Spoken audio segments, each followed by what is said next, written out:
ಮತ್ತಷ್ಟು ಡಿಸಿಎಂ ಸೃಷ್ಟಿಯಾದ್ರೆ ನಾನು ಸಂಪುಟದಲ್ಲಿರಲ್ಲ. ಹೈಕಮಾಂಡ್ಗೆ ಟ್ರಬಲ್ ಶೂಟರ್ ಡಿಸಿಎಂ ಕೊಟ್ರ ಲಾಸ್ಟ್ ವಾರ್ನಿಂಗ್. ಡಿಕೆಶಿ ಕೆಡಕಿದ್ರೆ ಕಾಂಗ್ರೆಸ್ಗೆ ಕಷ್ಟ, ಲೋಕಸಮರದಲ್ಲಿ ಭಾರೀ ನಷ್ಟ. ಇದೇ ಈ ಹೊತ್ತಿನ ವಿಶೇಷ. ಕೈಗೆ ಟ್ರಬಲ್, ನಾನು ಮಾನಸ.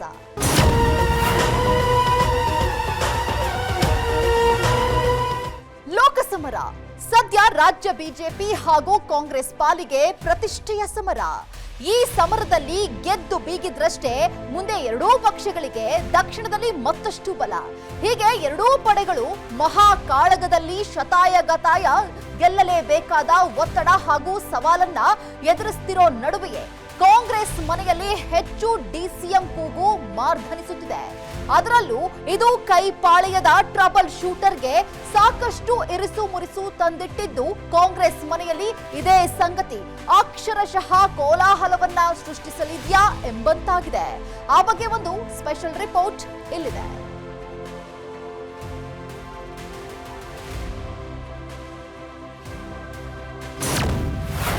ಲೋಕಸಮರ ಸಮೀಪಿಸುತ್ತಲೇ ಕಾಂಗ್ರೆಸ್ನಲ್ಲಿ ಡಿಕೆಗೆ ಮತ್ತಷ್ಟು ಟ್ರಬಲ್. ಮೂವರು ಡಿಸಿಎಂ ಸೃಷ್ಟಿಸೋಕೆ ಹೆಚ್ಚಿದ ಒತ್ತಡ, ಕೈನಲ್ಲಿ ಕೋಲಾಹಲ. ಲೋಕ ಮಹಾಸಮರವನ್ನ ಈ ಬಾರಿ ಸಮರ್ಥವಾಗಿ ಎದುರಿಸಬೇಕೆಂಬ ಛಲ ಕಾಂಗ್ರೆಸ್ನಲ್ಲಿ ಕಂಡುಬರುತ್ತಿದೆ ನಿಜ. ಆದರೆ ಇದೇ ವೇಳೆ ರಾಜ್ಯ ಕಾಂಗ್ರೆಸ್ನಲ್ಲಿ ಮೂವರು ಡಿಸಿಎಂ ಹುದ್ದೆ ಸೃಷ್ಟಿಯಾಗಬೇಕು ಎಂಬ ಕೂಗು ಮತ್ತಷ್ಟು ಗಟ್ಟಿಯಾಗಿದೆ. ಅದರಲ್ಲೂ ಪ್ರಮುಖವಾಗಿ ಪ್ರಮುಖ ಸಚಿವರೇ ಇನ್ನಷ್ಟು ಡಿಸಿಎಂ ಹುದ್ದೆ ಸೃಷ್ಟಿಯಾದರೆ ಅದು ಲೋಕಸಭಾ ಚುನಾವಣೆಗೆ ಸಹಕಾರಿ. ಹಾಗಾಗಿ ಈ ಬಗ್ಗೆ ಒತ್ತಡ ಹೇರಲಾಗ್ತಿದೆ ಎಂದಿದ್ದಾರೆ.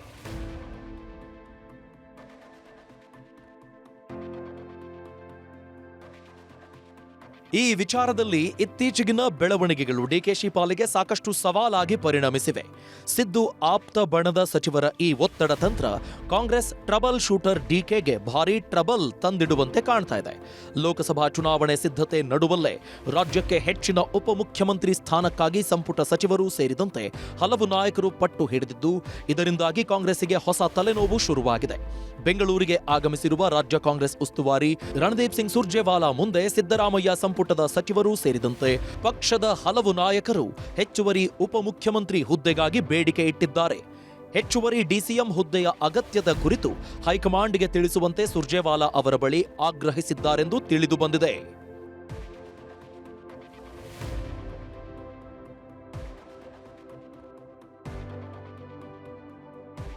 ಬೆಂಗಳೂರಿಗೆ ಆಗಮಿಸಿರುವ ಸುರ್ಜೇವಾಲಾ ಅವರು ಸೋಮವಾರ ಕೆಲವು ಸಚಿವರನ್ನ ಭೇಟಿ ಮಾಡಿ ಮಾತುಕತೆ ನಡೆಸಿದರು. ಇದರಂತೆ ಮಂಗಳವಾರ ಕೂಡ ಪಕ್ಷದ ಹಿರಿಯ ನಾಯಕರನ್ನ ಭೇಟಿ ಮಾಡಿ ಮಾತುಕತೆ ನಡೆಸಿದ್ದರು. ಗೃಹ ಸಚಿವ ಡಾಕ್ಟರ್ ಜಿ ಪರಮೇಶ್ವರ್ ಅವರು ಮಾತನಾಡಿ, ಲೋಕಸಭಾ ಚುನಾವಣೆ ಕುರಿತು ಚರ್ಚಿಸಲು ಸುರ್ಜೇವಾಲಾ ಅವರು ಎಲ್ಲ ಸಚಿವರ ಸಭೆಗೆ ಕರೆದಿದ್ದರು. ಈ ವೇಳೆ ಕೆಲ ಸಚಿವರು ಹೆಚ್ಚುವರಿ ಡಿಸಿಎಂ ಹುದ್ದೆ ವಿಚಾರವನ್ನು ಪ್ರಸ್ತಾಪಿಸಿದ್ದಾರೆ. ಇದರಿಂದ ಲೋಕಸಭಾ ಚುನಾವಣೆಗೆ ಲಾಭವಾಗಲಿದೆ ಎಂದು ಹೇಳಿದ್ದಾರೆ.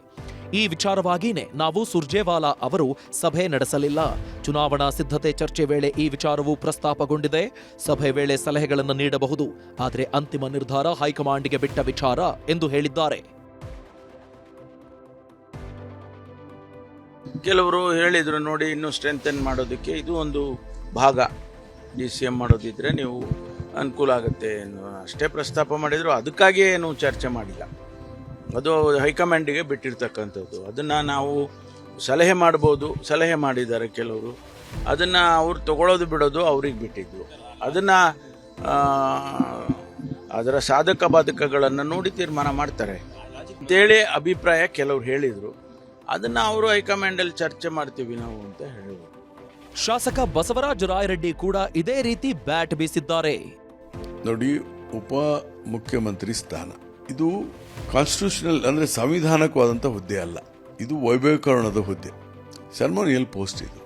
ಅದಕ್ಕೀಗ ನಮ್ಮಲ್ಲಿ ಡಿ ಕೆ ಶಿವಕುಮಾರ್ ಒಬ್ಬರು ಒಳ್ಳೆ ಸಂಘಟಕರು, ಈ ಪಕ್ಷವನ್ನು ಅಧಿಕಾರಕ್ಕೆ ತರಕ್ಕೆ ಶ್ರಮಿಸಿದಂಥವ್ರು ಮಾಡಿದ್ದಾರೆ. ಕೆಲವು ನಮ್ಮ ಹಿರಿಯ ಮುಖಂಡರುಗಳು, ಕೆಲವು ಮಂತ್ರಿಗಳು ಬೇರೆ ಬೇರೆ ಜಾತಿ ಧರ್ಮದ ವಿಚಾರವನ್ನು ಇಟ್ಟುಕೊಂಡು ಅವ್ರನ್ನೂ ಮಾಡಿದ್ರು ಉತ್ತಮ, ನಮಗೆ ರಾಜಕೀಯವಾಗಿ ಅನುಕೂಲ ಆಗ್ತದೆ ಮುಂದಿನ ಲೋಕಸಭೆಯಲ್ಲಿ ಅಂತ ಪ್ರಸ್ತಾವನೆ ಇಟ್ಟಿದ್ದಾರೆ. ಮಾಡಲಿ, ಏನು ತಪ್ಪಿಲ್ಲ. ನಮ್ಮ ರಾಜಕೀಯವಾಗಿ ಅನುಕೂಲ ಆಗ್ತದೆ ಅನ್ನೋದಾದ್ರೆ ಮಾಡಲಿ ಅಂತ ಹೇಳಿದೆ. ಆದರೆ ಇದರ ಇಂಪ್ಯಾಕ್ಟ್ ಅಡ್ಮಿನಿಸ್ಟ್ರೇಷನ್ನಲ್ಲಿ ಏನೂ ಆಗೋದಿಲ್ಲ ಅಂತ ಹೇಳಿದೆ ನಾನು ಅಷ್ಟೇ. ಆಡಳಿತವಾಗಿ ಏನು ಮಾಡಲಿಕ್ಕಾಗಲ್ಲ, ಆದರೆ ರಾಜಕೀಯವಾಗಿ ಸ್ವಲ್ಪ ಸಹಾಯ ಆಗ್ಬೋದು, ಮಾಡಿದ್ರೆ ತಪ್ಪೇನಿಲ್ಲ. ರಾಜಕೀಯವಾಗಿ ಅನುಕೂಲ ಆಗುತ್ತೆ. ಇವತ್ತು ಕಾಸ್ಟ್ ಬೇಸ್ಡು, ಧರ್ಮದ ಬೇಸ್ಡು ಜನ ಮಾತಾಡುವಾಗ ಹಿಂದೆ BJP ಅವ್ರು ಮಾಡಿರಲ್ವ ಮೂವರನ್ನ. ಗೋವಿಂದ ಕಾರಜೋಳ ಇದ್ರು, ಲಕ್ಷ್ಮಣ್ ಸವದಿ ಇದ್ರು, ಅಶ್ವಥ್ ನಾರಾಯಣ ಇದ್ರು. ಅವರು ಜಾತಿವಾರ ಮಾಡಿದ್ರಲ್ಲ ಇವನ್ನೆಲ್ಲ, ಅಂದ್ರೆ ರಾಜಕೀಯ ಲಾಭ ಸಿಗಲಿ ಅಂತೇಳಿ. ನೋಡೋಣ, ಆ ಥರ ಮಾಡಿದ ತಪ್ಪೇನಿಲ್ಲ. ರಾಜ್ಯಕ್ಕೆ ರಾಜ್ಯ ಉಸ್ತುವಾರಿ ಸುರ್ಜೇವಾಲ್ ಅವರು ಬಂದಿದ್ದಾರೆ ಸರ್. ಈ ಬಗ್ಗೆ ಏನಾದರೂ ತಾವೇನಾದರೂ ಭೇಟಿ ಮಾಡಿ ಚರ್ಚೆ ಮಾಡ್ತೀರಾ? ನಾನು ಸುರ್ಜೇವಾಲ್ ಅವ್ರನ್ನೇ ನಿನ್ನೆ ಭೇಟಿ ಮಾಡಿ ಮಾತಾಡಿದ್ದು ನಾನು ಅಪಾಯಿಂಟ್ ಮಾಡಿದ್ದಕ್ಕೆ ಮೊದಲನೇದವ್ರಿಗೆ ಅಭಿನಂದನೆ ಸಲ್ಲಿಸಲಿಕ್ಕೆ ಹೋಗಿದ್ದೆ. ಎರಡನೇದಾಗಿ about 15th finance, 16th finance commission ಮತ್ತು ಈ ಗ್ಯಾರಂಟಿ ಸ್ಕೀಮ್ಗಳ ವಿಚಾರಗಳನ್ನು, ಅಭಿವೃದ್ಧಿ ವಿಚಾರಗಳನ್ನು ಚರ್ಚೆ ಮಾಡಿದ್ದೇನೆ ಹೊರತು ರಾಜಕೀಯ ವಿಚಾರಗಳನ್ನ ಚರ್ಚೆ ಮಾಡಿಲ್ಲ. ತಪ್ಪೇನಿಲ್ಲ. ಲೋಕಸಭಾ ಚುನಾವಣೆಗೆ ಅನುಕೂಲ ಆಗ್ತದೆ ಅನ್ನೋದಾದ್ರೆ ಮಾಡಿದ್ರೆ ಏನು ತಪ್ಪಿಲ್ಲ. ಒಂದು ಮೂಲದ ಪ್ರಕಾರ ಡಿಸಿಎಂ ಹುದ್ದೆಯ ಆಕಾಂಕ್ಷಿಯೂ ಆಗಿರುವ ಸಚಿವ ಸತೀಶ್ ಜಾರಕಿಹೊಳಿ ಅವರು ಹೆಚ್ಚುವರಿ ಡಿಸಿಎಂ ಹುದ್ದೆ ಸೃಷ್ಟಿಸುವಂತೆ ಪಕ್ಷದ ಕೆಲ ನಾಯಕರು ಒತ್ತಾಯಿಸುತ್ತಿದ್ದಾರೆ ಎಂದಿದ್ದಾರೆ. ಹೇಳಿದ್ದಾರೆ, ನಿನ್ನೆ ಕೂಡ ಚರ್ಚೆ ಆಗಿದೆ.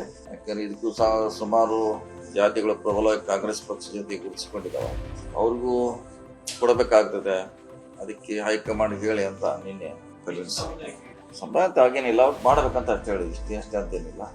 ಮಾಡಬೇಕು, ಅದನ್ನ ಡಿಸಿಷನ್ ತಗೋಬೇಕಾದ ಅವರು ಮಾಡಬೇಕಂತ ಎಲ್ಲರೂ ಒಟ್ಟಾಗಿ ಹೇಳಿದೆವು. ಆಗ್ಬೋದು, ಅದು ಪರಿಣಾಮ ಬೀರೇ ಬೀರ್ತೈತಿ. ಆಯಾ ಸಮುದಾಯಗಳ ಮಾಡೋದ್ರಿಂದ ಆಗತ್ತೆ. ಯಾಕಂದ್ರೆ ವೋಟ್ ಬ್ಯಾಂಕ್ ನಮ್ದೇ, ಡೌನ್ ಟ್ರೇಡ್ ಕೆಳವರೆಗೆ ಇದ್ದೇ ಇದೆ. ಅವ್ರಿಗೂ ಕೂಡ ಪ್ರಾಮುಖ್ಯತೆ ಸಿಗ್ತಾನೆ ಕೂಡ ಅವ್ರಿಗೆ ಒಂಥರ ನೀಟ್ ಆಗಲಿಕ್ಕೆ ಅನುಕೂಲ ಆಗ್ತೈತೆ ರಾಜಕೀಯವಾಗಿ. ಅದಕ್ಕೆ ಒತ್ತಾಯ ಮಾಡ್ತಾ ಇದೀವಿ ನಾವು. ಅದು ಅವ್ರಿಗೆ ಬಿಟ್ಟಿದ್ದು, ಅದು ಅವ್ರಿಗೆ ಎಷ್ಟು ಮಾಡಬೇಕು, ಏನು ಮಾಡಬೇಕು ಅನ್ನೋದು ಮಾಡ್ಬೇಕು. ಕಾರಣ ನಾವು ನಮ್ಮ ವಿಚಾರಗಳನ್ನ ಅವ್ರಿಗೆ ಹೇಳಿದ್ದೀವಿ. ಎಷ್ಟು ಮಾಡ್ತಾರೋ, ಹೇಗೆ ಮಾಡ್ತಾರೋ, ಯಾರಿಗೆ ಕೊಡ್ತಾರೋ ಅನ್ನೋದು ಹೈಕಮಾಂಡ್ ಬಿಟ್ಟಂತ ವಿಚಾರ. ಇದಲ್ಲದೆ ಜನವರಿ 11ರಂದು ದೆಹಲಿಯಲ್ಲಿ ಮತ್ತೊಂದು ಸುತ್ತಿನ ಸಭೆ ಕರೆಯಲಾಗಿದೆ. ನಾವು ನಮ್ಮ ನಿಲುವನ್ನ ಪಕ್ಷದ ಪ್ರಧಾನ ಕಾರ್ಯದರ್ಶಿಗಳ ಮುಂದಿಟ್ಟಿದ್ದೀವಿ. ಹೆಚ್ಚುವರಿ ಡಿಸಿಎಂ ಹುದ್ದೆಗಳ ಸೃಷ್ಟಿ ಮಾಡುವುದರಿಂದ ಹಲವಾರು ಸಮುದಾಯಗಳು ಪಕ್ಷಕ್ಕೆ ಬೆಂಬಲ ನೀಡುತ್ತವೆ. ಸಮುದಾಯಗಳನ್ನ ಸಂಪುಟದಲ್ಲಿ ಪ್ರತಿನಿಧಿಸುವ ಅವಶ್ಯಕತೆಯೂ ಇದೆ. ಇದನ್ನ ಪಕ್ಷದ ಹೈಕಮಾಂಡ್ ಗಮನಕ್ಕೆ ತರುವಂತೆ ಪ್ರಧಾನ ಕಾರ್ಯದರ್ಶಿಗಳಿಗೆ ತಿಳಿಸಿದ್ದೀವಿ. ಈ ಕ್ರಮವು ಮುಂಬರುವ ಲೋಕಸಭಾ ಚುನಾವಣೆಯಲ್ಲಿ ಕಾಂಗ್ರೆಸ್ಸಿಗೆ ಸಹಾಯ ಮಾಡಲಿದೆ ಎಂದು ತಿಳಿಸಿದ್ದಾರೆ. ಹೆಚ್ಚುವರಿ ಡಿಸಿಎಂ ಹುದ್ದೆ ಸೃಷ್ಟಿಗೆ ಎಐಸಿಸಿ ನಕಾರ. ಈ ಕುರಿತು ಮಲ್ಲಿಕಾರ್ಜುನ ಖರ್ಗೆ ಹೇಳಿದ್ದೇನು ಗೊತ್ತಾ? ಒಂದೆಡೆ ಲೋಕಸಮರಕ್ಕಾಗಿ ರಾಜ್ಯ ಸರ್ಕಾರದಲ್ಲಿ 3 ಡಿಸಿಎಂ ಹುದ್ದೆ ಸೃಷ್ಟಿಗೆ ಒತ್ತಡ ತಂತ್ರಕ್ಕೆ ಎಐಸಿಸಿ ಸಾಕಷ್ಟು ಗರಂ ಆಗಿದೆ ಎನ್ನಲಾಗುತ್ತಿದೆ. ಅದರಲ್ಲೂ ಖರ್ಗೆ ರಾಜ್ಯ ನಾಯಕರಿಗೆ ಈ ವಿಚಾರದಲ್ಲಿ ಕ್ಲಾರಿಟಿ ನೀಡಿದ್ದಾರೆ ಎನ್ನಲಾಗುತ್ತಿದೆ. ಮಲ್ಲಿಕಾರ್ಜುನ ಖರ್ಗೆ ಎಐಸಿಸಿ ಅಧ್ಯಕ್ಷರು, ಹೆಚ್ಚುವರಿ ಡಿಸಿಎಂ ವಿಚಾರವಾಗಿ ನಮ್ಮ ಮುಂದೆ ಯಾವುದೇ ಪ್ರಸ್ತಾಪವಿಲ್ಲ. ಹೊಸ ಡಿಸಿಎಂ ಹುದ್ದೆಗಳ ಸೃಷ್ಟಿ ಊಹಾಪೋಹ. ಚುನಾವಣಾ ಸಂದರ್ಭದಲ್ಲಿ ಇಂಥ ವಿಚಾರ ಚರ್ಚೆಗೆ ಬರಲೇಬಾರದು. ಇದು ಕಾಂಗ್ರೆಸ್ ಹಿರಿಯ ನಾಯಕ ಎಐಸಿಸಿ ಅಧ್ಯಕ್ಷ ಮಲ್ಲಿಕಾರ್ಜುನ ಖರ್ಗೆ ಸದ್ಯ ರಾಜ್ಯ ಕಾಂಗ್ರೆಸ್ನಲ್ಲಿ ಸೃಷ್ಟಿಯಾಗಿರೋ ಅದೊಂದು ಕೂಗಿಗೆ ರಿಯಾಕ್ಟ್ ಮಾಡಿರೋ ಪರಿ. ಕರ್ನಾಟಕದಲ್ಲಿ 3 ಉಪಮುಖ್ಯಮಂತ್ರಿ ಹುದ್ದೆ ಸೃಷ್ಟಿಸುವ ಮಾತು ಕೇವಲ ಊಹಾಪೋಹ. ಹೈಕಮಾಂಡ್ ಮುಂದೆ ಅಂಥ ಯಾವುದೇ ಪ್ರಸ್ತಾಪ ಇಲ್ಲ ಎಂದು ಎಐಸಿಸಿ ಅಧ್ಯಕ್ಷ ಮಲ್ಲಿಕಾರ್ಜುನ ಖರ್ಗೆ ಸ್ಪಷ್ಟಪಡಿಸಿದ್ದಾರೆ. ರಾಜ್ಯದಲ್ಲಿ 3 ಡಿಸಿಎಂ ವಿಚಾರದ ಕುರಿತು ಪ್ರತಿಕ್ರಿಯೆ ಕೊಟ್ಟ ಖರ್ಗೆ ಅವರು, ಕಾಂಗ್ರೆಸ್ ಹೈಕಮಾಂಡ್ ಎದುರು ಇಂಥ ಯಾವುದೇ ಪ್ರಸ್ತಾವನೆ ಇಲ್ಲ. ಇದಕ್ಕಿಂತಲೂ ಹೆಚ್ಚಿನ ಸ್ಪಷ್ಟನೆ ಬೇಕಿದ್ರೆ ನೀವು ಮುಖ್ಯಮಂತ್ರಿ ಸಿದ್ದರಾಮಯ್ಯ, ಉಪಮುಖ್ಯಮಂತ್ರಿ ಡಿಕೆ ಶಿವಕುಮಾರ್ ಅವರನ್ನೇ ಕೇಳಿ ಎಂದಿದ್ದಾರೆ. ಇದೆಲ್ಲ ಊಹಾಪೋಹ. ಚುನಾವಣೆ ಸಂದರ್ಭದಲ್ಲಿ ಇಂಥ ವಿಚಾರ ಬರಬಾರದು. ಸದ್ಯಕ್ಕೆ ಸರ್ಕಾರ ನಡೆಸುವ ಕಡೆಗೆ, ಸಮಸ್ಯೆಗಳ ಕಡೆಗೆ ಗಮನ ಕೊಡಬೇಕು. ನಮ್ಮ ಗ್ಯಾರಂಟಿಗಳನ್ನು ಅನುಷ್ಠಾನಕ್ಕೆ ತರುವ ಕಡೆಗೆ ಗಮನ ಕೊಡಬೇಕು. ನಮ್ಮ ಗುರಿ ಮುಟ್ಟುವವರೆಗೆ ಇಂಥದ್ದಕ್ಕೆ ಅವಕಾಶ ಕೊಡಬಾರದು ಎಂದಿದ್ದಾರೆ.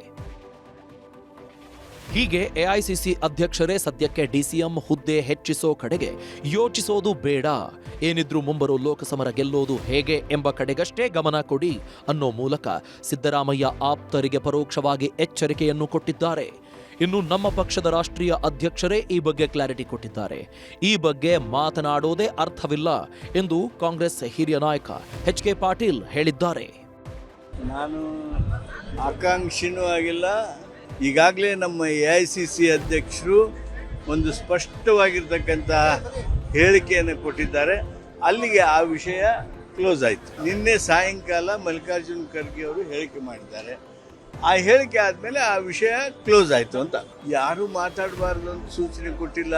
DCM ಹುದ್ದೆಗಳ ಬಗ್ಗೆ ತಾವೇನು ಪ್ರಶ್ನೆ ಕೇಳ್ತಾ ಇದ್ದೀರಿ, ಆ ಪ್ರಶ್ನೆಗಳು ಅಪ್ರಸ್ತುತ ಅಂಥೇಳಿ ಆ ಭಾವದಲ್ಲಿ ಅವರು ಮಾತನಾಡಿದ್ದಾರೆ. ಹೀಗೆ ರಾಜ್ಯ ಸರ್ಕಾರದಲ್ಲಿ ಡಿಸಿಎಂ ಹುದ್ದೆ ಸೃಷ್ಟಿ ವಿಚಾರವಾಗಿ ಖುದ್ದು ಎಐಸಿಸಿ ಅಧ್ಯಕ್ಷರೇ ಕ್ಲಾರಿಟಿ ಕೊಟ್ಟಿರೋ ನಡುವೆ ಅತ್ತ ಸಿದ್ದು ಬಣದಲ್ಲಿ ಗುರುತಿಸಿಕೊಂಡಿರೋ ಸಚಿವ ಕೆಎನ್ ರಾಜಣ್ಣ ಮತ್ತೆ ಡಿಸಿಎಂ ಹುದ್ದೆ ವಿಚಾರವಾಗಿ ಚಕಾರವೆತ್ತಿದ್ದಾರೆ. ಏನು ಅವ್ರಿಗೇನು ಮುಜುಗರ ಆಗ್ತದೆ, ಏನು ಮುಜುಗರ ಏನು ಅವ್ರ ಪೋರ್ಟ್ಫೋಲಿಯೋ ಇವ್ರು ಕಿತ್ಕೊಳ್ತಾರ ಅಂತ? ಯಾರ ಅಧಿಕಾರ ಯಾರು ಕಿತ್ಕೊಳಕ್ ಆಗೋದಿಲ್ಲ. ಏನು DCM ಅಂದಾಕ್ಷಣಕ್ಕೆ ಏನು ಅವ್ರಿಗೇನು ಹೊಸ ಕಾನ್ಸ್ಟಿಟ್ಯೂಷನ್ ಅಲ್ಲಿ ಇಲ್ಲದೆ ಇರ್ತಕ್ಕಂಥ ಒಂದು ಪದವಿ ಅದು. ಆದ್ರೂ ಕೂಡ ಏನೋ ಒಂದು ಗೌರವದ ದೃಷ್ಟಿಯಿಂದ ಪಬ್ಲಿಕ್ ಕನ್ಸಂಪ್ಷನ್ಗೆ DCM ಅಂತಂದ್ರೆ ನಮ್ಮ ಸಮುದಾಯದವ್ರಿಗೆ, ನಮಗೆ ಬೇಕಿರೋರಿಗೆ, ನಮ್ಮ ಮುಖಂಡರಿಗೆ ಒಂದು ಅವಕಾಶ ಕೊಟ್ಟಿದ್ದಾರೆ ಅಂತ ಜನರ ಸಮಾಧಾನಕ್ಕೆ ಆ ಒಂದು ಹುದ್ದೆಗಳ ಸೃಷ್ಟಿ ಆಗ್ತಕ್ಕಂಥದ್ದು. ಇದಿಷ್ಟೇ ಅಲ್ಲ, ಸುರ್ಜೇವಾಲಾ ಇದನ್ನ ನಿರ್ಧಾರ ಮಾಡೋಕ್ಕಾಗಲ್ಲ, ನಮ್ಮ ಹೈಕಮಾಂಡ್ ಇದನ್ನ ನಿರ್ಧರಿಸುತ್ತೆ ಅನ್ನೋ ಮೂಲಕ ಮತ್ತೆ ಡಿಸಿಎಂ ಹುದ್ದೆ ವಿಚಾರವಾಗಿ ತಮ್ಮ ನಿಲುವು ಅಚಲ ಎಂಬ ಸ್ಪಷ್ಟ ಸಂದೇಶ ನೀಡಿದ್ದಾರೆ. ಪ್ರಸ್ತಾಪ ಯಾರು ಅದ್ರ ಬಗ್ಗೆ ತೀರ್ಮಾನ ತಗೊಳ್ತಾರೋ ಅವ್ರ ಮುಂದೆ ಪ್ರಸ್ತಾಪ ಮಾಡ್ತಕ್ಕಂಥದ್ದು ಸೂಕ್ತ. ತೀರ್ಮಾನ ತಗೊಳ್ಳೋದಿಕ್ಕೆ ಯಾರಿಗೆ ಅಧಿಕಾರ ಇಲ್ವೋ ಅವ್ರ ಮುಂದೆ ಪ್ರಸ್ತಾಪ ಮಾಡಿ. ಸುರ್ಜೇವಾಲಾ ಅವ್ರ ಗಮನಕ್ಕೆ ತಂದಿದೀವಪ್ಪ. ಅಂತಿಮವಾಗಿ ಸುರ್ಜೇವಾಲಾ ಒಬ್ಬರೇ ತಗೊಳ್ಳೋದಲ್ಲ ತೀರ್ಮಾನ. ಪಕ್ಷದ ಹೈಕಮಾಂಡ್ ಅಂದ್ರೆ ಅಧ್ಯಕ್ಷರು ಮಲ್ಲಿಕಾರ್ಜುನ್ ಖರ್ಗೆ ಅವರಿದ್ದಾರೆ, ವೇಣುಗೋಪಾಲ್ ಇದ್ದಾರೆ ಮತ್ತು ರಾಹುಲ್ ಗಾಂಧಿ ಇದ್ದಾರೆ. ಅವರೆಲ್ಲರೂ ಕೂಡ ಒಟ್ಟಾರೆ ಸೇರಿ ತಗೊಳ್ತಕ್ಕಂಥ ತೀರ್ಮಾನ. ಹೀಗೆ ಡಿಸಿಎಂ ಹುದ್ದೆ ವಿಚಾರವಾಗಿ ಒಂದೆಡೆ ಕೈ ಮನೆಯಲ್ಲಿ ಪರ ವಿರೋಧಗಳ ಚರ್ಚೆಗಳು ನಡೆಯುತ್ತಿರೋ ನಡುವೇನೆ ಅತ್ತ ಡಿಕೆ ಶಿವಕುಮಾರ್ ಈ ಬಗ್ಗೆ ರಾಜ್ಯ ಉಸ್ತುವಾರಿ ಸುರ್ಜೇವಾಲಾರನ್ನ ಕೇಳಿ ಅನ್ನೋ ಮೂಲಕ ಜಾರಿಕೊಳ್ಳೋ ಕೆಲಸ ಮಾಡಿದ್ದಾರೆ.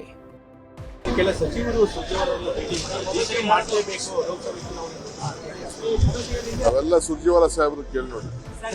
ಕಾಂಗ್ರೆಸ್ನ ಮತ್ತೊಬ್ಬ ನಾಯಕ ಕೃಷಿ ಸಚಿವ ಚಲುವರಾಯಸ್ವಾಮಿ ಕೂಡ ಈ ಬಗ್ಗೆ ದೊಡ್ಡವರು ನಿರ್ಧರಿಸುತ್ತಾರೆ ಅನ್ನೋ ಮೂಲಕ ಸುದ್ದಿಗಾರರ ಪ್ರಶ್ನೆಯಿಂದ ಜಾರಿಕೊಳ್ಳೋ ಕೆಲಸ ಮಾಡಿದ್ರು. ಅವರು ಹೇಳಿದ್ದಾರೆ, ಅದ ಪಾರ್ಟಿ AICC KPCC ಅದನ್ನ ಗಮನಿಸ್ಕೊಳ್ತದೆ. ನಮ್ಮಲ್ಲಿ ಯಾವುದು ಭಿನ್ನಾಭಿಪ್ರಾಯ ಇಲ್ಲ, ಎಲ್ಲ ಒಟ್ಟಿಗೆ ಇದೀವಿ. ಕಾಂಗ್ರೆಸ್ ರಾಜ್ಯದಲ್ಲಿ ಪಕ್ಷನ ನಡೆಸೋದ್ರಲ್ಲಿ ಸಮರ್ಥವಾಗಿದೆ. ಅವರು ಅದನ್ನ ನೋಡ್ತಾರೆ, ಅದ್ರ ಕಡೆ ಗಮನ ಯಾವುದೇ ಡಿಸೈಡ್ ಮಾಡ್ತಾರೆ ನಮ್ಮ ಪಕ್ಷ ಹೈಕಮಾಂಡ್ ಸುಭದ್ರವಾಗಿದೆ ತೀರ್ಮಾನ ಮಾಡಿದೆ. ಹೀಗೆ ರಾಜ್ಯ ಸರ್ಕಾರದಲ್ಲಿ ಹೆಚ್ಚುವರಿ ಡಿಸಿಎಂ ಹುದ್ದೆ ವಿಚಾರವಾಗಿ ಪರ ವಿರೋಧದ ನಡುವೆ ಅತ್ತ ತಮ್ಮ ವಿರುದ್ಧ ತಂತ್ರ ರೂಪಿಸುತ್ತಿರೋ ಸಿದ್ದು ಬಣಕ್ಕೆ ಡಿಕೆ ಭರ್ಜರಿ ಪ್ರತಿತಂತ್ರ ರೂಪಿಸುತ್ತಿದ್ದಾರೆ. ಒಂದೆಡೆ ಸಿದ್ದರಾಮಯ್ಯ ಬಣದ ಸಚಿವರು ಶಾಸಕರು ಲೋಕಸಮರಕ್ಕೂ ಮುನ್ನ ಸಮುದಾಯವಾರು ಇನ್ನಷ್ಟು ಡಿಸಿಎಂ ಹುದ್ದೆ ಸೃಷ್ಟಿ ಮಾಡಬೇಕು ಎಂದು ಹಠಕ್ಕೆ ಬಿದ್ದು ಅದನ್ನ ಹೈಕಮಾಂಡ್ ಮೂಲಕ ಅನುಷ್ಠಾನಕ್ಕೆ ತರೋ ಯೋಜನೆಯಲ್ಲಿದ್ರೆ, ಇತ್ತ ಡಿಕೆಶಿ ತಮ್ಮ ವಿರುದ್ಧ ಪ್ರಯೋಗವಾಗುತ್ತಿರೋ ಇದೇ ತಂತ್ರಕ್ಕೆ ಭರ್ಜರಿಯಾಗಿ ಪ್ರತಿತಂತ್ರವನ್ನ ಹೂಡೋ ಕೆಲಸಕ್ಕೆ ಕೈ ಹಾಕಿದ್ದಾರೆ.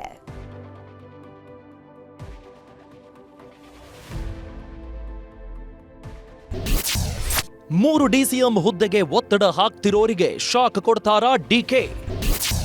ಸಿದ್ದು ಬಣದ ಸಚಿವರನ್ನೇ ಲೋಕ ಅಖಾಡಕ್ಕಿಳಿಸೋಕೆ ಡಿಕೆ ಒತ್ತಾಯ.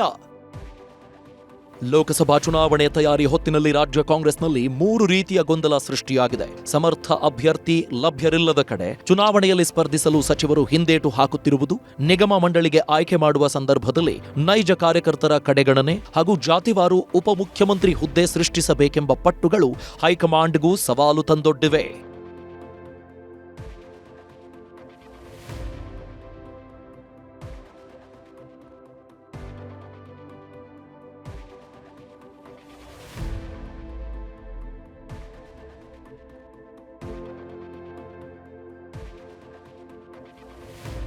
ಇನ್ನಷ್ಟು ಉಪಮುಖ್ಯಮಂತ್ರಿ ಹುದ್ದೆ ಸೃಷ್ಟಿಸುವ ವಿಷಯದಲ್ಲಿ ಡಿಕೆ ಶಿವಕುಮಾರ್ ಅಭಿಪ್ರಾಯ ಬೇರೆ, ನಮ್ಮ ಬೇಡಿಕೆನೇ ಬೇರೆ. ಸಮುದಾಯವಾರು ಕೊಡಿ ಎಂಬುದು ನಮ್ಮ ಬೇಡಿಕೆ, ಅವರನ್ನೇನು ತೆಗೆಯಿರಿ ಎಂದು ಹೇಳುತ್ತಿಲ್ಲವಲ್ಲ, ಅವರನ್ನೇನು ಡಿಸ್ಟರ್ಬ್ ಮಾಡಲ್ಲವಲ್ಲ ಎಂಬ ಕೂಗು ಕೇಳಿಬರ್ತಾ ಇದೆ.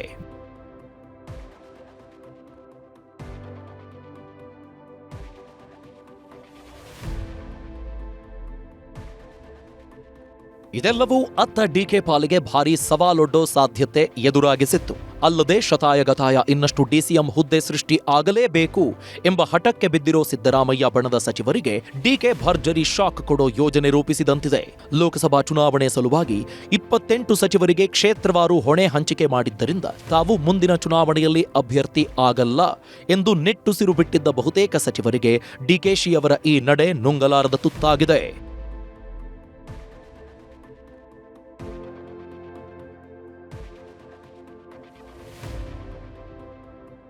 ಅದರಂತೆ ಸಿಎಂ ಟೀಮ್ನಲ್ಲಿರುವ ಸಚಿವರಿಗೆ ಮೂಗುದಾರ ಹಾಕುವುದಕ್ಕೆ ಡಿಕೆ ಶಿವಕುಮಾರ್ ರಣತಂತ್ರ ರೂಪಿಸಿದ್ದಾರೆ. ಹೈಕಮಾಂಡ್ ಟಾಸ್ಕ್ ಹೆಸರಲ್ಲಿ ಸಿದ್ದರಾಮಯ್ಯ ಆಪ್ತ ವಲಯದ ಕೆಲ ಸಚಿವರು ಡಿಸಿಎಂ ಸಂಖ್ಯೆ ಹೆಚ್ಚಳಕ್ಕೆ ಒತ್ತಡ ಹಾಕಿದ ಬೆನ್ನಲ್ಲೇ ಡಿಕೆ ಶಿವಕುಮಾರ್ ಹೈ ಅಲರ್ಟ್ ಆಗಿದ್ದು, ಸಿದ್ದು ಆಪ್ತ ವಲಯದ ಸಚಿವರನ್ನೇ ರಾಷ್ಟ್ರ ರಾಜಕಾರಣಕ್ಕೆ ಕಳುಹಿಸಲು ಪ್ಲಾನ್ ಸಿದ್ಧಪಡಿಸಿಕೊಂಡಿದ್ದಾರೆ.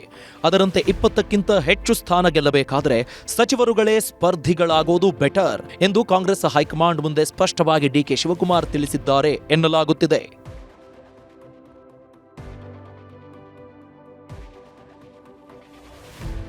ವಿಶೇಷ ಅಂದ್ರೆ ಡಿಸಿಎಂ ಹುದ್ದೆ ಸೃಷ್ಟಿಸಿ ಅಂತ ಧ್ವನಿ ಎತ್ತಿದವರಿಗೆ ಡಿಕೆ ಈ ಮೂಲಕ ಸಖತ್ತಾಗಿ ಚೆಕ್ಮೇಟ್ ಇಟ್ಟಿದ್ದಾರೆ ಎನ್ನಲಾಗುತ್ತಿದೆ. ಸಿದ್ದು ಆಪ್ತರಿಗೆ ಡಿಕೆ ಚೆಕ್ಮೇಟ್.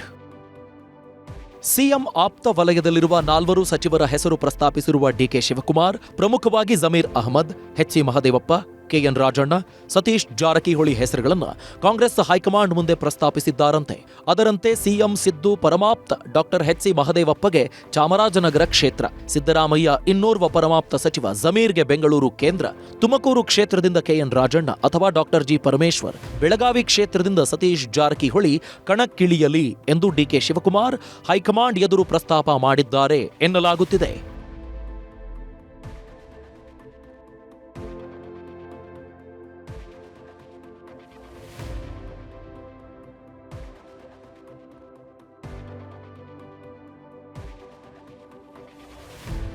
ಈ ಮೂಲಕ ಹೆಚ್ಚುವರಿ ಡಿಸಿಎಂ ಹುದ್ದೆ ಸೃಷ್ಟಿಸಿ ತಮ್ಮ ಬುಡಕ್ಕೆ ಬಿಸಿ ನೀರು ಹಾಕಲು ಯತ್ನಿಸಿರೋ ನಾಯಕರನ್ನ ರಾಷ್ಟ್ರ ರಾಜಕಾರಣಕ್ಕೆ ಕಳುಹಿಸೋಕೆ ಡಿಕೆ ಭರ್ಜರಿ ಪ್ಲಾನ್ ರೂಪಿಸಿದಂತೆ ಕಾಣುತ್ತಿದೆ. ಇನ್ನು ಡಿಸಿಎಂ ಡಿಕೆ ಶಿವಕುಮಾರ್ ತಂತ್ರದ ಬೆನ್ನಲ್ಲೇ ಹೈಕಮಾಂಡ್ ಫುಲ್ ಅಲರ್ಟ್ ಆಗಿದೆ.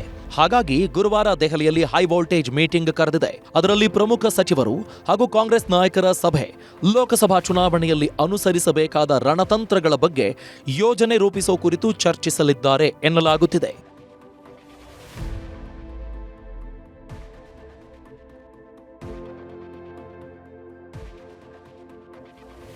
ಇದೆಲ್ಲದರ ನಡುವೆ ಸದ್ಯಕ್ಕೆ ಹೆಚ್ಚುವರಿ ಡಿಸಿಎಂ ಹುದ್ದೆಗಳ ಸೃಷ್ಟಿ ಬಗ್ಗೆ ಚರ್ಚೆ ಬೇಡ ಎಂದಿರೋ ಕೈ ಉಸ್ತುವಾರಿ ಸುರ್ಜೇವಾಲಾ 1-to-1 ಸಭೆ ನಡೆಸಿ ಸುರ್ಜೇವಾಲಾ ಸೂಚನೆ ಪರಮೇಶ್ವರ್, ರಾಜಣ್ಣ, ಜಮೀರ್, ಜಾರಕಿಹೊಳಿ, ಡಾಕ್ಟರ್ ಮಹದೇವಪ್ಪ, ರಾಯರೆಡ್ಡಿ, ಎಂಬಿ ಪಾಟೀಲ್ ಸೇರಿದಂತೆ 6 ಸಚಿವರು ಹಾಗೂ ಶಾಸಕ ಬಸವರಾಜ ರಾಯರೆಡ್ಡಿಗೆ ಸುಮ್ಮನಿರಲು ನಿರ್ದೇಶನ ನೀಡಿದ್ದಾರೆ ಎನ್ನಲಾಗುತ್ತಿದೆ. ಅಲ್ಲದೆ ಲೋಕಸಭಾ ಚುನಾವಣೆ ಮುಗಿಯುವವರೆಗೂ ಡಿಸಿಎಂ ಹುದ್ದೆ ಬಗ್ಗೆ ಮೌನ ವಹಿಸುವಂತೆ ಹೇಳಲಾಗಿದೆ ಎನ್ನಲಾಗುತ್ತಿದೆ.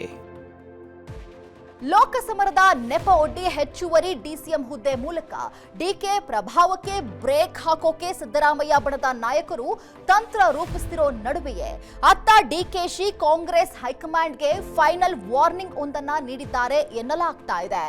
ಒಂದು ವೇಳೆ ಹೆಚ್ಚುವರಿ ಡಿಸಿಎಂ ಹುದ್ದೆ ಸೃಷ್ಟಿಸಿದರೆ ತಾವು ಸಂಪುಟದಲ್ಲೇ ಇರಲ್ಲ ಎಂದು ನೇರವಾಗಿ ಡಿಕೆ ಹೇಳಿಬಿಟ್ಟಿದ್ದಾರಂತೆ.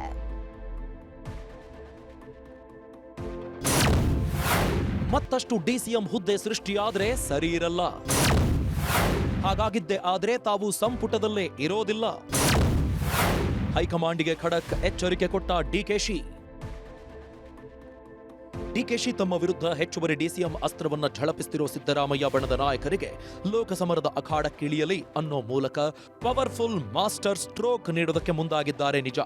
ಆದರೆ ಇದೆಲ್ಲದರ ನಡುವೆ ಡಿಕೆಶಿ ಹೈಕಮಾಂಡ್ ಎದುರು ಅದೊಂದು ಎಚ್ಚರಿಕೆಯ ಸಂದೇಶವನ್ನು ಇರಿಸಿದ್ದಾರೆ ಎನ್ನಲಾಗುತ್ತಿದೆ.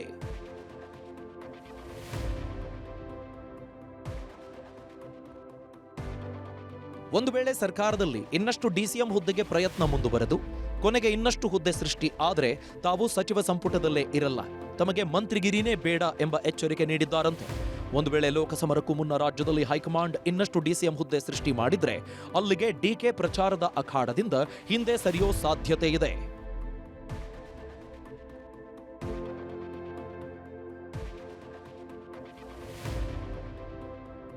ಅದು ರಾಜ್ಯ ಕಾಂಗ್ರೆಸ್ ಪಾಲಿಗೆ ಹಿನ್ನಡೆ ತಂದಿಟ್ರೆ ಹೈಕಮಾಂಡ್ಗೆ ನುಂಗಲಾರದ ತುತ್ತಾಗಲಿದೆ.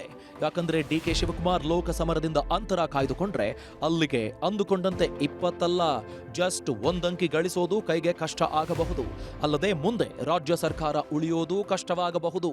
ಅಲ್ಲಿಗೆ ಡಿಕೆ ಶಿವಕುಮಾರ್ ಕೊಟ್ಟಿರೋ ಎಚ್ಚರಿಕೆ ಖುದ್ದು ಹೈಕಮಾಂಡ್ 1 ಅಲ್ಲ 10 ಬಾರಿ ಯೋಚಿಸುವಂತಾಗಿದೆ.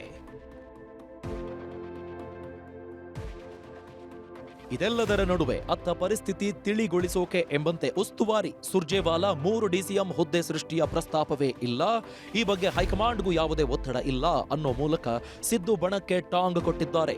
ಅಲ್ಲದೆ ಇದು ಸದ್ಯದ ಮಟ್ಟಿಗೆ ಡಿಕೆಶಿಗೆ ದೊರೆತ ಪ್ರಾಯಶಃ ಜಯ ಎಂಬಂತಾಗಿದೆ. ಈ ಮೂಲಕ ಡಿಕೆ ಹೈಕಮಾಂಡ್ ಮೇಲೆ ಹೇರಿದ್ದ ಒತ್ತಡ ತಂತ್ರ ಫಲ ಕೊಟ್ಟಿರಲೂಬಹುದು ಎನ್ನಲಾಗುತ್ತಿದೆ. ಒಟ್ಟಾರೆ ಕಾಂಗ್ರೆಸ್ ಮನೆಯಲ್ಲಿ ಹೆಚ್ಚುವರಿ ಡಿಸಿಎಂ ಹುದ್ದೆ ಸೃಷ್ಟಿಸುವ ವಿಚಾರವಾಗಿ ನಡೆದಿರುವ ಕೋಲಾಹಲವನ್ನ ಶಮನಗೊಳಿಸುವ ಕಾರ್ಯಕ್ಕೆ ಹೈಕಮಾಂಡ್ ಸುರ್ಜೇವಾಲಾ ಮೂಲಕ ಪ್ರಯತ್ನ ಮುಂದುವರೆಸಿರುವುದು ಕಂಡುಬರ್ತಾ ಇದೆ. ಇನ್ನು ಕಾಂಗ್ರೆಸ್ ಹೈಕಮಾಂಡ್ನ ಈ ನಡೆಗೆ ಸಿದ್ದು ಬಣ ಅದ್ಯಾವ ರೀತಿ ರಿಯಾಕ್ಟ್ ಮಾಡಲಿದೆ ಎಂಬುದನ್ನು ಕಾದು ನೋಡಬೇಕಿದೆ. ತಮ್ಮ ವಿರುದ್ಧ ಹೆಚ್ಚುವರಿ ಡಿಸಿಎಂ ಹುದ್ದೆ ಸೃಷ್ಟಿಯ ದಾಳ ಉರುಳಿಸಿದವರ ವಿರುದ್ಧ ಡಿಕೆಶಿ ಅಷ್ಟೇ ತೀಕ್ಷ್ಣವಾಗಿ ಪ್ರತಿತಂತ್ರ ರೂಪಿಸಿದ್ದಂತೆ ಕಂಡು ಬರ್ತಾ ಇದೆ. ಇನ್ನು ಡಿಕೆ ಪರ ಹೈಕಮಾಂಡ್ ಕೂಡ ಬ್ಯಾಟ್ ಬೀಸಿದಂತೆ ಕಂಡು ಬರ್ತಾ ಇದ್ದು, ಮುಂದೆ ಅದು ಲೋಕಸಮರದ ಮೇಲೆ ಯಾವ ಪ್ರಭಾವ ಬೀರಲಿದೆಯೋ ಗೊತ್ತಿಲ್ಲ. ಇದೇ ಈ ಹೊತ್ತಿನ ವಿಶೇಷ. ಅನುಕ್ಷಣದ ಸುದ್ದಿಗಾಗಿ ನೋಡ್ತಾ ಇರಿ ವಿಸ್ತಾರ ನ್ಯೂಸ್, ಇದು ನಿಖರ ಜನಪರ. ಅನುಕ್ಷಣದ ಸುದ್ದಿಗಳಿಗಾಗಿ ವಿಸ್ತಾರ ನ್ಯೂಸ್ ಯೂಟ್ಯೂಬ್ ಚಾನೆಲ್ ಸಬ್ಸ್ಕ್ರೈಬ್ ಮಾಡಿ. ಹೊಸ ಸುದ್ದಿಗಳ ನೋಟಿಫಿಕೇಶನ್ಗಾಗಿ ಬೆಲ್ ಐಕಾನ್ ಕ್ಲಿಕ್ ಮಾಡಿ. ಲೇಟೆಸ್ಟ್ ಅಪ್ಡೇಟ್ಸ್ಗಾಗಿ www.vistaranews.com ವೆಬ್ಸೈಟ್ಗೆ ವಿಸಿಟ್ ಮಾಡಿ. ಅಂಗೈಯಲ್ಲೇ ಜಗತ್ತಿನ ಸುದ್ದಿ ತಿಳಿಯಲು ವಿಸ್ತಾರ ನ್ಯೂಸ್ ಕನ್ನಡ ಆಪ್ ಡೌನ್ಲೋಡ್ ಮಾಡಿ.